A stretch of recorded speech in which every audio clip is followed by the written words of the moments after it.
Nonetheless, though, people smuggling and migration remains a major concern for Libya and for Europe.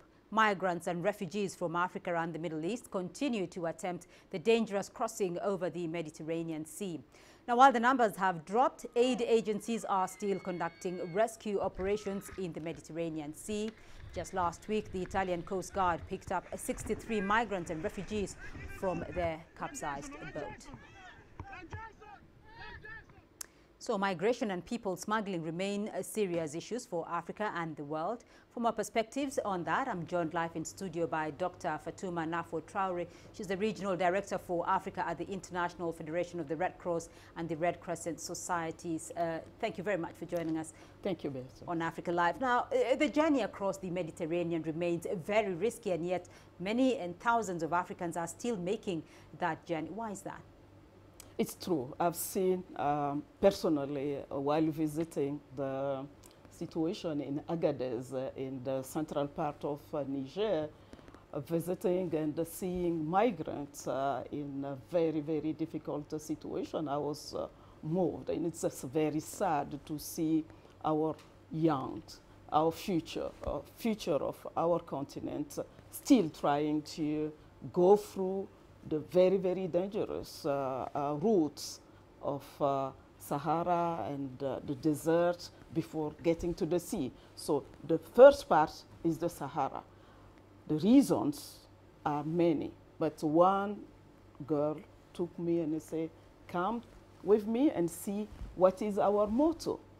And I was shocked when I saw the motto being, you know, whatever has to be done, we'll go through, because either we get resources or we die. Better to die in the sea than dying in front of my mom.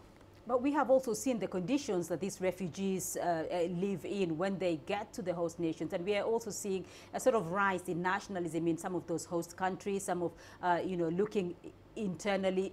Is this a concern, though, for organizations such as yours? Is this a concern for Africa, looking at the fact that even the living conditions of the refugees are dire, but they're still willing to make that journey? Absolutely. I think the migration issue should be looked at in a more comprehensive manner. It's not only about poverty, it's also about cultural ways of looking at this matter, because Niger, when they put in place a law to avoid smugglers, to really continue helping refugees to go through the dangerous route, we've seen the numbers of migrants are dropping. But yet, those people are stranded in Agadez, waiting for opportunities. They will use whatever ways to get to those greener pastures for them. So for us as aid agent, particularly for the International Federation of Red Cross and Red Crescent, we're looking at the matter in a way that we see the country of origin, the routes that they would take, and also the destination, so that all together we work and looking into the root causes of migration.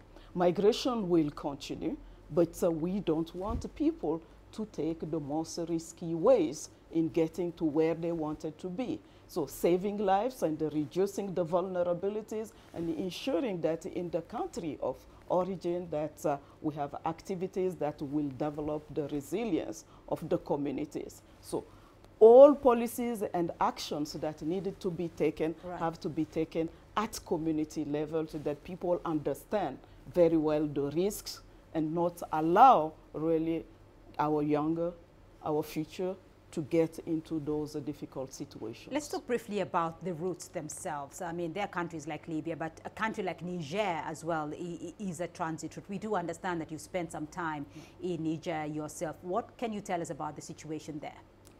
Niger, what we are doing as aid community is to work with the host communities, because we have to make the right balance, because if you don't care of the host community, you only take care of the migrant, you create a situation where hostility, where rejection of migrants became a big issue between host community and the migrant. Today, I think that with the policies put in place, with the support provided by the aid communities, one could say that this is no longer a risk to have a really fight between host communities and the migrants. But we have to watch it and working hard to ensuring that host communities are also helped. And this is where really the root causes of migration should be really the focus. So you've talked about the root causes of migration as one of the issues that needs to be addressed if we are to stop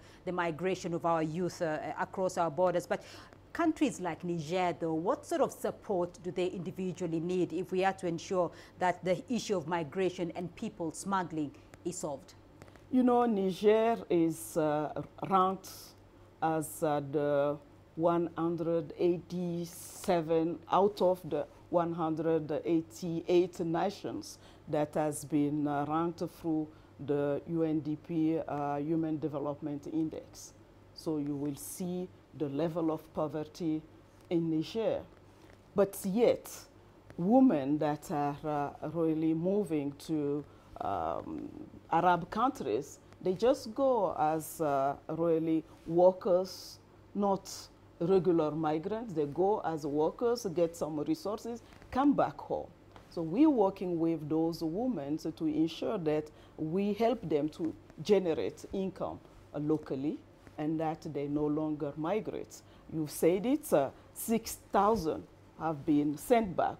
We've seen those returnees, and the government from West African countries are working with the Niger government to ensure that those are back home safely.